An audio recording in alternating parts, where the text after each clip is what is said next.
我是从曾祖父留下的呢。本日记里知道乌拉尔山以东环有一片土地的。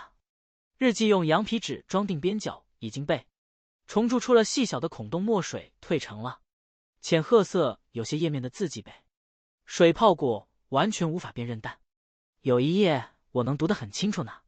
一页上画着一棵被雷劈断的松树，树干从中间裂开，白色的木茬向外翻着，画的下方用褪色的墨水写着一行字：1581年9月，我们即将翻越乌拉尔山。我的曾祖父叫伊万克鲁托夫塔，跟着叶尔马克的哥萨克队伍翻过乌拉尔山，打过楚瓦舍夫夹角的杖青，点过希伯尔城，堆积如山的毛皮，看着叶尔马克被河水吞没，他带着一本日记和一块驯鹿皮做的护身符走回了莫斯科，然后在一间小木屋里度过了余生。曾祖父回到莫斯科后，在克里姆林宫的文书厅交出了那本日记，换了一枚铁质勋章和一份赦免令。他在莫斯科的一条小街上租了一间木屋，他的邻居们不知道他在西伯利亚待了4年，他们只知道他是个安静的人，不常出门，每年冬天会犯一种奇怪的病，咳嗽，带着黑色的痰从肺里咳出火药粉残留物的那种黑。他娶了一个莫斯科本地姑娘，生了我的祖父。我的祖父长大后成了一个马车夫，他的儿子，也就是我的父亲，在莫斯科的铁路货站当搬运工。我父亲在我7岁那年带着我们全家坐上了向东的火车，不是因为革命，不是因为理想，是因为莫斯科的冬天太冷了。他在货站搬了20年，货柜得了风湿病，医生说往东走，气候干燥一点，对关节好。我们坐了11天的火车到了乌苏里斯克。父亲在机车维修厂找到了一份工作，5年后他死于一场工伤，一块从吊车上掉下来的铁板砸中了他的背。他死的那天我17岁，我已经在厂里当了1年半的学徒。我顶替了父亲的工位，因为家里需要钱，母亲一个人养不活3个孩子。日记的最后一页写于他去世前的那年冬天，上面只有一行字：比拉说别死，我做到了，但我不知道为什么要活着。我叫亚历山大·伊万诺维奇克鲁托夫，曾祖父的名字传给了我的祖父，祖父的名字传给了我父亲，我的父亲把它传给了我。这一个名字在克鲁托夫家族里传了300多年，像一根一直燃烧但没有烧完的蜡烛。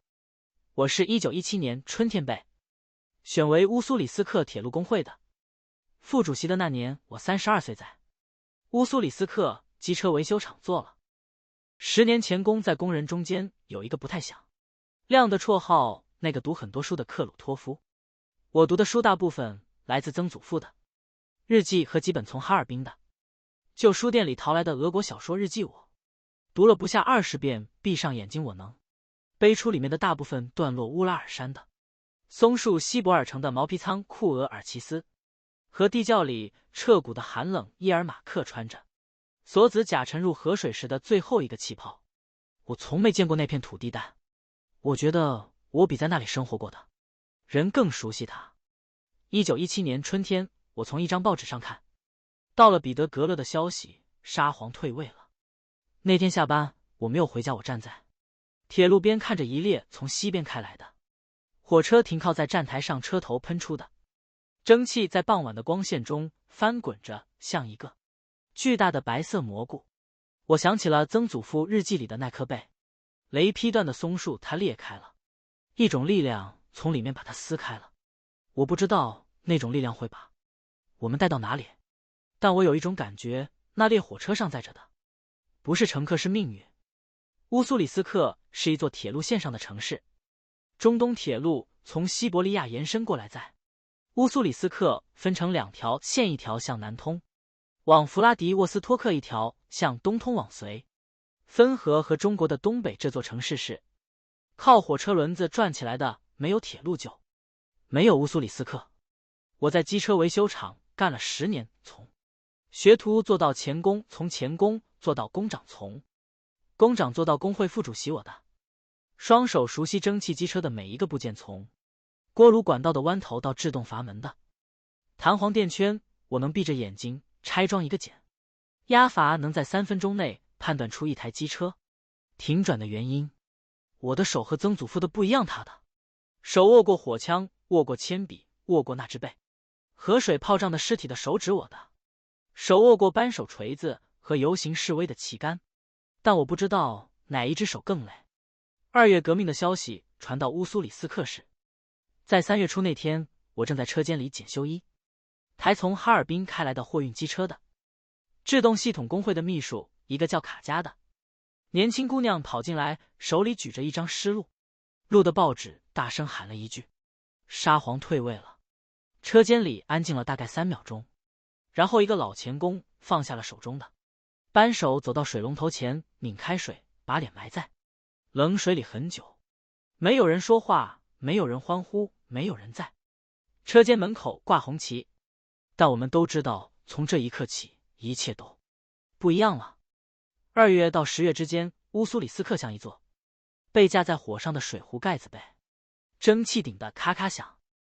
工人委员会成立了，士兵委员会也成立了，2个委员会在一栋曾经属于铁路管理局的小楼里办公楼顶挂了一面红旗，不是从莫斯科寄来的，是一个裁缝用2匹红布在缝纫机上踩出来的针脚走得歪歪扭，但颜色是对的。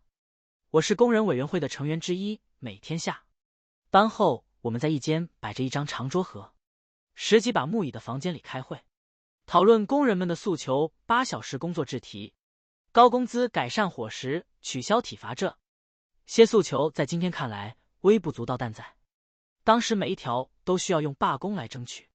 那年5月，我们组织了一次罢工，不是政治性的，是因为机车维修厂的食堂连续3周供应发了霉的黑列巴工人代表去找厂长，厂长说粮食运不过来，沿途的铁路被溃兵堵住了。工人代表说：“那你自己吃一口这个面包试试。”厂长没有事，他拍了桌子说：“这是革命期间，大家应该忍耐。”罢工持续了3天，第3天下午，厂长让布了新列巴从弗拉迪沃斯托克运来了。我站在厂门口，看着马车载着一带褐色的、散发着新鲜麦香的黑列巴驶进工厂大门。那是我第一次觉得工人站在一起的时候，老板的桌子是可以被掀翻的。罢工结束后的那个星期天，我一个人沿着铁路线往南走了，大约5公里，走到了一座跨越河谷的铁路桥。我在桥上停了下来，桥下的河水在6月的光线下泛着浅绿色的光，河岸上有人在钓鱼，是一个中国老人，穿着褪色的蓝布衫，坐在一块石头上钓竿，是一根竹竿线，是普通的棉线钩，是用大头针弯成的。我在桥上看了他一会儿，他抬头看了我一眼，然后低头继续看水面。我走到桥下，坐在河岸的另一边，隔着大约20米。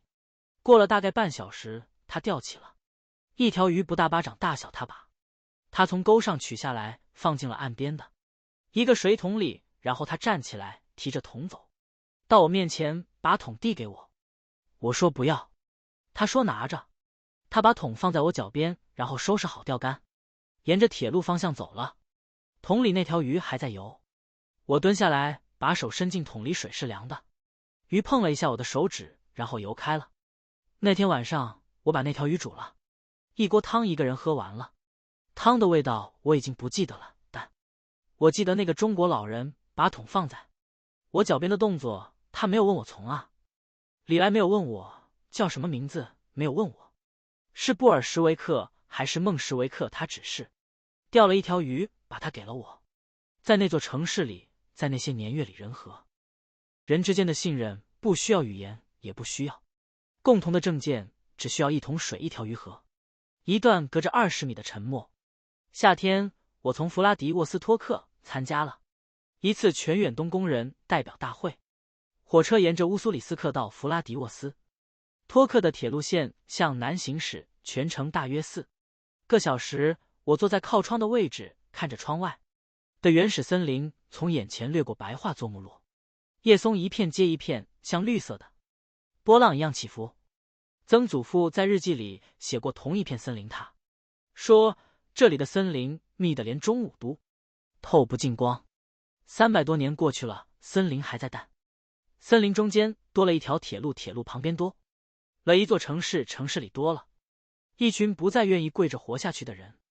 我在火车上遇到了一个从赤塔来的工人代表，他比我年轻，大约25、6岁，穿着一件打了补丁的军装上衣蛋，裤子是便服的。他从背包里掏出一块黑列巴，掰了一半递给我。我们一边嚼着面包一边聊了一路。他告诉我，赤塔已经建立了，苏维埃政权红旗挂上了火车站的钟楼。他说那面红旗是用3面旧窗帘拼起来缝的，针脚歪歪扭扭，但颜色是正的。我说乌苏里斯克也挂了红旗，缝纫机踩出来的，同样是歪歪扭扭的针脚。他笑了，那种笑容我看到过很多次，在革命最初的日子里，许多人的脸上都挂着那种笑容，那是一种知道世界正在变淡，还不知道会变成什么样的笑容。火车在一个小站停了10分钟，我们下车，站台上有一个卖煮土豆的老太太，2个哥比一个，我们一人买了2个，站在站台上吃土豆烫熟。我们左右手倒来倒去，一边吹气一边吃。他说你知道吗，我在赤塔修了7年火车头，从来没有坐过火车头里往外看的那个位置。我说你现在坐上了吗？他说没有，我在货车厢里。我说我也是。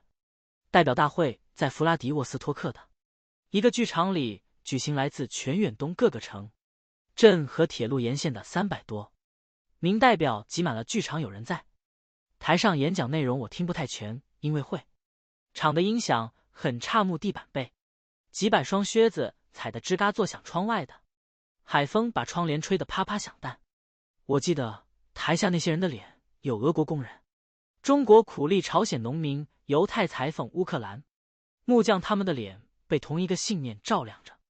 我在会场里遇到了一个从海参崴来的老店报员，他穿着一件洗得发白的制服大衣，袖口磨出了线头。他坐在最后一排的角落里，手里拿着一个笔记本，安静地在上面写画画。我问他记什么，他说他做了一辈子伊甸园，习惯了把所有事情记录下来。我说您在记今天的会议吗？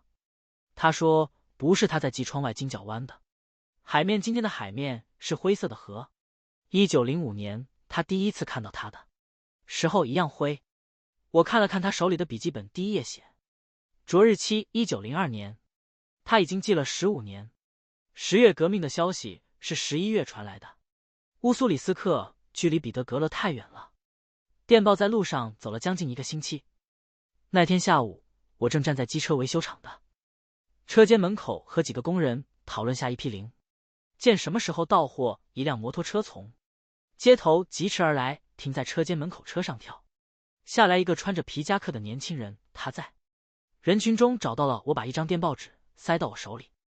电报纸上只有一句话：全俄苏维埃第2次代表大会召开，列宁发表演说，土地归农民，工厂归工人，和平归所有人。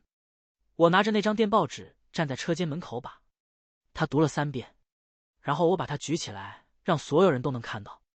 车间门口聚集的人越来越多，有人开始喊口号，有人开始哭，有人转身跑向宿舍去叫更多人。那个毒狠多数的克鲁托夫，我站在人群中间，手里攥着那封电报，一时间不知道该做什么。我们在这座远东小城里等了太久。革命从西边传来，经过莫斯科，经过萨马拉，经过车里亚宾斯克，经过鄂穆斯克，经过伊尔库茨克，经过赤塔，到达乌苏里斯克的时候，已经像一道在长途跋涉中逐渐减弱的回声。但回声也是声音，回声也能让人听到。然而10月革命的消息没有给乌苏里斯克带来想象中的秩序，它带来的是一场更深的混乱。1918年初，西伯利亚大铁路沿途出现了大量从战场上溃散的士兵，他们乘着火车向西或向东移动，没有目的地，没有指挥官，没有食物。火车经过乌苏里斯克的时候，有些人跳下车，有些人跳上车。这座城市的人口在几个月内膨胀了1倍，然后又在一夜之间收缩了1半。工厂的零件供应断了铁路的，运输调度乱了市面上的，粮食价格涨了10倍。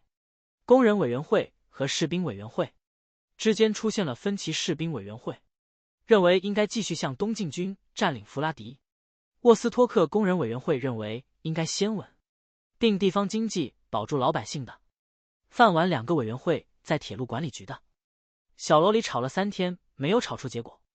我夹在中间，既理解工人的想法，也理解士兵的想法，但我越来越清楚地意识到一件事：革命不是一道命令，它不是从彼得格勒发出的通过电报线传到远东就能实现的东西，革命是一个过程，而且是一个充满矛盾、反复和妥协的过程。那年夏天，我坐火车去了一趟弗拉迪沃斯托克，想从那里弄一批维修机车的零配件。在弗拉迪沃斯托克的港口，我看到了让我至今无法忘记的一幕：一艘日本军舰停泊在金角湾里，炮口对准了城市，海面上还停着一艘美国驱逐舰，码头上站着穿不同军装的外国士兵，日本人、美国人、英国人、法国人，他们用不同的语言交谈着，看着岸上的俄国人，像看一场与他们无关的戏。干涉军来了，我站在码头上，看着那些外国军舰灰色的轮廓映在金角湾灰蓝色的海面上，海鸥在桅杆之间盘旋，发出刺耳的叫声，海风的咸味混合着重油的气味灌进我的鼻腔，我攥紧了拳头。没有零件，我不可能让工厂重新开工；没有火车，这座城市会被切断，和外界的联系没有联系，我们连下一步应该往哪里走都不知道。但我还是来了。我在弗拉迪沃斯托克待了3天，跑了7家仓库和2家废弃的工厂，最后在一家已经被查封的德国机械商的仓库里找到了一批被遗忘的机车零件、活塞环轴、成衬套和几箱铜管。我给了看守仓库的老人20卢布，他帮我把那批零件装上了一个手推车。我把那批零件运到了火车站，托运回乌苏里斯克。托运单上货物名称一栏，我写了就铁。零件比我预想的多装了半个车皮。那批零件后来让机车维修厂多撑了6个月。那天晚上，我蹲在弗拉迪沃斯托克港口的一个货箱后面，看着港口探照灯的光柱在黑暗中扫来扫去。我在黑暗中坐了很久。远处的海面上有一艘船在慢慢驶入港口，船就像一艘被遗弃了很久的渔船，它没有开灯，在黑暗中像一片移动的身影。我想起了曾祖父日记里的那艘船，那艘在额尔齐斯河上载着他渡河的木筏。时代变了，交通工具变了，但渡河的感觉没有变。你永远不知道对岸有什么在等你。1918年冬天，我从乌苏里斯克往北走了一段，沿着铁路线走到了一个小站，站名叫伊曼。我在那里遇到了一位老人，他是铁路沿线的养路工，一个人在到班房里住了40年。他姓什么我已经不记得了，只记得他的手，那双手布满老茧，像两快被火车轮子磨了无数遍的铁轨垫板。他的房子是一间用枕木打起来的小屋，屋里只有1张床、1张桌子和一只铸铁炉子，墙上挂着一幅圣像，旁边贴着一张发黄的报纸，上面印着沙皇尼古拉2世的照片。我问他为什么还留着沙皇的照片，他说他没想那么多，那幅画在他墙上贴了20年了，他从来没有想过要把它摘下来。他问我来这里做什么，我说我是铁路工会的，来看看沿线的情况。他沉默了一会儿，然后说了一句话：铁路还在，火车还在跑，别的事情我不太懂。那天晚上我睡在他的倒班房里，窗外是西伯利亚冬天的旷野，雪覆盖了一切，只有2条铁轨在月光下泛着暗淡的光，伸向看不见的远方。炉火烧得很旺，但房间的角落仍然冷。我躺在床上的时候，想起了曾祖父日记里的句子，关于额尔齐斯河畔那个地窖里的冬天，关于那些在寒冷中慢慢死去的哥萨克，关于那个叫费季卡的年轻人说的。我只有19岁，可我这一辈子已经完了。我的曾祖父比我坚强，他在比这更冷的冬天里活了下来那时，他没有工会，没有革命，没有来自彼得格勒的电报塔，只有一袋火药和一本空白的日记。而我有什么？我有一双手，一把扳手，一本曾祖父的日记，还有一个我不知道能不能实现的未来。第二天早上，老人给我煮了一壶茶，茶是黑色的，苦的，没有糖。他把茶倒进2个搪瓷缸子里，一个推给我，一个自己端着。我们没有说话，就折茶吃了2片黑列巴。吃完了，他站起来走到门口，指着门外的铁路线说了一段话。他说：“我在这条铁路上干了40年，从沙皇的时代干到苏维埃的时代。铁路还是那条铁路，火车还是那些火车，换的只是挂墙上的画像。”他说：“铁轨不会管谁坐在彼得格勒的宫殿里，他只管让火车从上面开过去。”他说的不一定对，但我没有反驳。临走的时候，他送了我1块他从铁轨下面捡到的旧道钉锈的不成样子，2头已经磨圆了，看不出原来的形状。他说这块道钉在这条铁路刚通车的时候就在这里了，他守了它40年。我接过来握在手里，道钉很沉，铁的凉意透过手掌传到手腕，我把它放进口袋里，一直带到了现在。我有一双手，一把扳手，一本曾祖父的日记，还有一个我不知道能不能实现的未来。1919年春天，我收到了从弗拉迪沃斯托克转来的一封信，信的封口处盖着3个不同的邮戳：彼得格勒伊尔库茨克弗拉迪沃斯托克，说明他已经在路上走了将近半年。信是从莫斯科寄来的，寄信人是我母亲的姐姐，我的姨妈，她是我在莫斯科仅剩的亲属。她在信里说，莫斯科的情况很糟糕，粮食短缺，燃料短缺，街上巡逻的武装人员比平民还多。他的儿子，我的表哥，在红军里当兵，已经3个月没有消息了。他在信的最后写道：“亚莎，你还记得莫斯科长什么样吗？”我站在车间门口，把这封信读了很久，天快黑了，我没有点灯，就着最后一点黄昏的光线，把信折好，放回了信封里。我还记得莫斯科长什么样，但我已经想不起来上次见到他是什么时候了。那天晚上，我把曾祖父的日记从枕头下面翻了出来，我走到哪里都带着它，已经带了10年。我翻到了他写莫斯科的那几页。我有时会走到莫斯科的东城门外，看着那条通往弗拉基米尔的道路，那是一条向东的路。我站在城门口看了很久，然后转身走回我的木屋。这是曾祖父写下的最后几行字之一。从那以后，他再也没有离开过莫斯科。他在那座城市里老去，在那座城市的冬天里咳嗽着，吐出黑色的痰，在那座城市的一间小木屋里合上了日记本。但他在那扇东城门外站着的时候，在想什么？他在想什么？我合上日记本，走到车间外面，月亮很亮，把铁轨照成了2道银白色的线，消失在远处的黑暗中。远处的森林在月光下沉默着，像一面黑色的墙。我站在铁轨中间，看着那2条银白色的线一直延伸到看不见的地方。我在心里问曾祖父一个问题：你后悔没有回去吗？当然他没有回答，但他的日记替我回答了。他把那本日记留了下来，把那块驯鹿皮护身符留了下来，把那个名叫亚历山大·伊万诺维奇克鲁托夫的名字传了下来。他没有回去，但他让我替他回去了。1919年冬天，我最后一次以工会副主席的身份在乌苏里斯克铁路工人大会上发言。会场设在一间被征用的旧仓库里，仓库的屋顶有几个破洞，风从破洞里灌进来，吹得墙上的煤油灯东倒西歪。台下坐着大约200人，他们的脸在煤油灯昏黄的光线下显得瘦削疲惫，但没有熄灭。我站在用弹药箱搭成的讲台上，面前是一张写满了发言提纲的纸，但我没有照着它读。我看着台下那些脸，说了一段我事先没有准备的话。我说，我的曾祖父在138年前翻过了乌拉尔山，他不知道山的另一边有什么，他只知道呢里有森林寒冷和未知。他走过来了，活下来了，留下了他的日记和他的名字。我今天站在这里，在乌苏里斯克这座城市，在曾祖父的年代还不存在时，铁路让它站起来的是你们是工人让这座城市的轮子转起来的。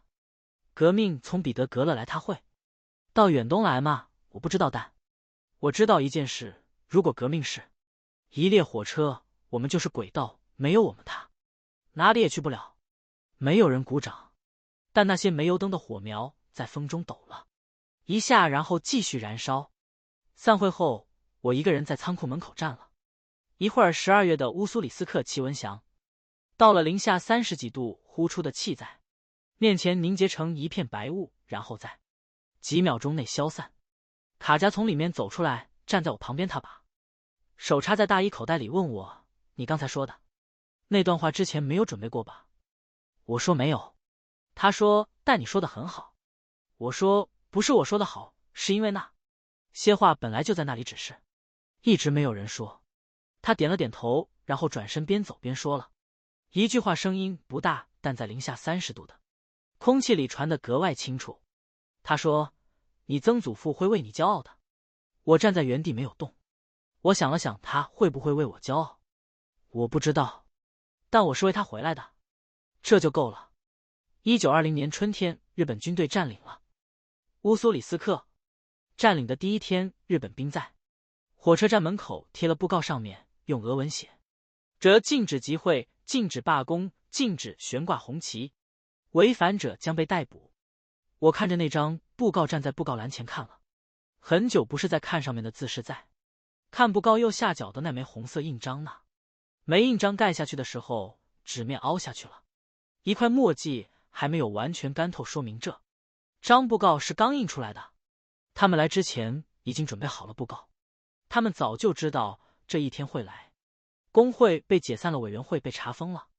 我在乌苏里斯克多留了3天，不是不想走，是因为不知道该去哪里。3天里，我每天路过厂门口，那扇铁门已经锁上了，门上贴了封条，透过门缝可以看到车间里还有一半的机器没有搬走，地上散落着被踩扁的烟头和碎玻璃。第3天晚上，卡加来到我住的那间木板房门口，他站了一会儿，从口袋里掏出一个用报纸包着的东西，递给我，是一块黑列巴和一小包盐。他说路上用的。我说谢谢。他站了一会儿没有走，然后说了一句，声音很轻：“你会回来吗？”我说不知道。他点了点头，转身走了。我站在门口，看着他的背影消失在月光下。那条通往厂区的路空了。那块黑列巴我吃了3天，最后剩下指甲大的一块，硬到咬不动我，把它泡在水里泡软了吃掉的。盐我一直留住，装在曾祖父日记的封套里。火车穿过西伯利亚东部的原始森林，穿过那些在曾祖父的年代就已经存在的白桦河、落叶松，穿过20几个叫不出名字的小站，最后在一个靠近中国边境的地方停了下来。我在那里下了车，站在那里，我看到了边境线另一边呢，是中国，是满洲，是那片曾祖父在日记里提到过的俄国人、中国人和朝鲜人在同一片土地上各过各的日子，各睡各的觉的地方。我站在边境线上，风吹过来，带着森林和泥土的气味。我把曾祖父的日记从背包里拿了出来，阳光照在泛黄的纸页上。我翻到第1页，那棵被雷劈断的松树还在那，一笔一画被时间模糊了，但它还在。我把日记合上，夹在腋下，沿着铁轨向东走了。有火车从西边开来，鸣着汽笛。我伸手拦住了它。火车停在我面前的时候，司机从驾驶室探出头来，用俄语喊了一句：“你疯了，火车是不等人的。”我说我知道，但我需要搭一段路。他看了我一眼，又看了看我背上的背包和我手里的日记，大概是从我的穿着外表和那本破旧的书判断出了我是一个什么人。他问你去哪？我说往东走。他问往东走是去哪？我说不知道，但方向是对的。他没有再问，把头缩回了驾驶室，然后火车的汽笛响了。我爬上了最后一节车厢车门的踏板，没有进车厢。我站在踏板上，双手抓住扶手，风吹过来，带着刀刃般的寒意，但我觉得那是我这辈子呼吸到的最干净的空气。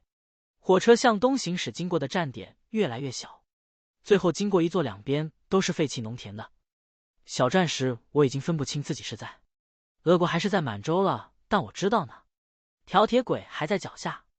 那本日记在我胸前的内袋里倒钉在裤子的口袋里。铁轨枕木碎石路基冻土河流桥，梁隧道森林，一个接一个从我的两侧掠过，像翻书一样。我站在踏板上看着前方，风没有停，火车没有停，我不想让它停。我站在踏板上，不知道过了多久，可能是1站，也可能是5站，站名我没有记，我一个也没有记。火车在一个小站停了下来，不是正常停靠，是减速滑行。司机从驾驶室探出头朝我喊了一声，他说前面要过桥了，日本兵的。少卡，你下来走一段，绕过少卡再过桥，桥对面有一段弯道，火车过弯会减速，你从弯道那里再上车。我说好。我从踏板上跳下来，落在路基边上，碎石硌了一下脚蛋。我站稳了，火车继续向前开走了。我看着它越来越小，最后消失在远处那到山梁后面。四周安静了下来，我站在铁路边上，前后都没有人，只有铁轨无限延伸，没有起点，没有终点。我沿着路基走了一段，路边是一片北弃耕的农田，田里长满了野草，草籽已经被秋风吹干了，踩上去发出细碎的断裂声。我走在田埂上，方向和大铁轨平行，因为走到铁路上容易被哨兵看到。绕过那座桥花了我大约1个小时，桥下是一条河不大，水清浅，能看见河底的鹅卵石。我蹲在河边洗了一把脸，水凉的刺骨，我喝了一口，然后我继续走。走到弯道的时候，我坐在路边等火车，等了大约1个小时，没有火车来。我坐在一块石头上，把那本日记从背包里拿了出来，翻到了曾祖父写的那最后一页。比拉说别死，我做到了，但我不知道为什么要活着。我合上日记，看了看远处铁轨延伸的方向。我想我知道为什么要活着了，因为你不知道自己能走多远，这就是理由。远方来了一列火车，鸣着汽笛。我站起来拍了拍裤子上的土，走到铁轨边上，第2次伸出了手。火车停了下来，司机换了一个人，比上一个年轻。他用一种混合着好奇和警惕的目光打量了我几秒钟，然后问了一句：你去哪？我说往东走。他说你要去中国。我说也许。他想了想，然后说上来吧，反正我也不查票。我爬上了车厢，这一次我进到了车厢里面。车厢里空荡荡，只有几捆干草和一个空油桶。我坐在干草上，靠着车厢壁，车门没有关上，留了一条缝隙，风从缝隙里灌进来，但我不觉得冷。火车开动了，我靠着干草闭上了眼睛。曾祖父说的对，在乌拉尔山以东的地方，一个人可以是任何东西，也可以什么都不是。沙皇的文书，贵族的门第，东正教的教规，这些东西到了乌拉尔山以东就不再重要了。那里只有土地、寒冷和生存，以及一条永远延伸的铁轨。全书人物最终交汇线。多年以后，在弗拉迪沃斯托克的一家旧书店里，有人发现了一本夹在书架缝隙中的旧日记的。第1页画着一棵被雷劈断的松树，封底夹着一块风干的驯鹿皮护身符。护身符的绳子已经断了，但皮没有烂。书店老板把日记翻了翻，没有看懂里面的内容，混合着突厥语词汇的地名，用自创符号标记的航线图，以及几段用波兰语写成的独白。他把日记放回了书架上。那本日记继续安静地待在书架的最深处，和300多年前他第1次被合上时一样安静。风从墙缝里吹进来，翻开了一页。那一页上写着一行字。比拉说别死，我做到了，但我不知道为什么要活着。风翻到了下一页，下一页是空白的，但空白也有空白的意思。第11章完。远东回忆全书中